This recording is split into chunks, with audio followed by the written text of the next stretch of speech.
What role does self-awareness play in this process? Sound check. Check one, check two. For us to really dive deep into the discovery of our soul ingredient, there's got to be, dare I say, a capacity for self-reflection, doesn't it? And self-awareness. Well, I would say that there's a wide range, because this can be as simple as what makes you happy. You know, so I've asked, I don't teach a lot of kids, but when I do, I still ask them, what is your soul expression? What brings you joy? What makes you happy when you're singing it? What makes you feel good? And let's do those things. Let's do those things that give you life. So it doesn't have to be as deep and philosophical as, the story of life. But at the same time, what it needs to be is forgiving.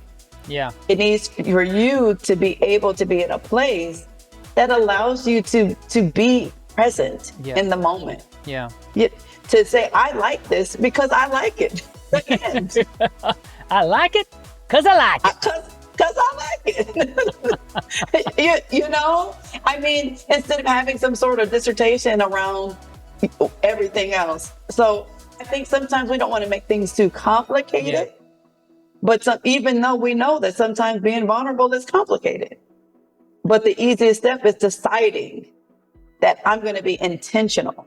Yeah. That I know that my voice, it matters. My voice matters. Like the fact that we have to say that and embody that tells you where our society is, but yet when we're, as a teacher, we're teaching and we're like, sing with yourself, sing it like you mean it. Well, if we can't do that in real life, how are you going to actually do that? I mean, okay, take more acting classes, but even the best actors embody where they are, right?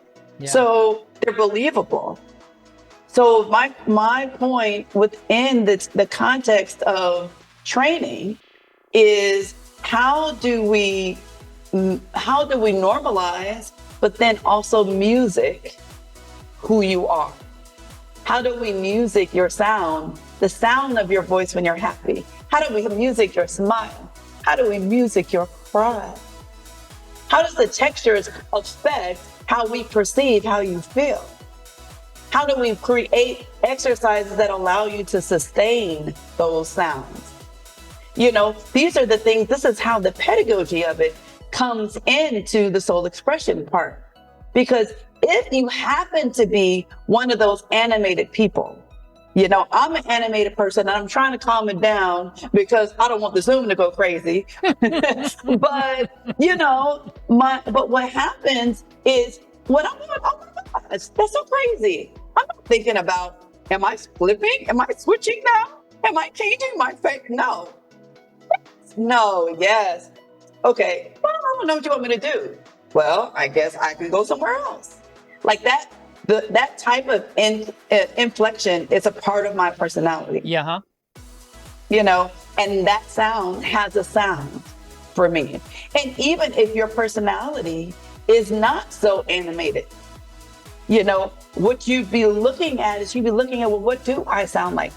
How does the person on the phone that does not see me know how I feel? What shifts? Is it my tone? Is it the speed of my voice? Is it the texture of my voice? There's something that's different. Yeah. Yeah. And it's that part that's the deep dive, that's the reflectiveness that then moves into the music that makes it uniquely yours.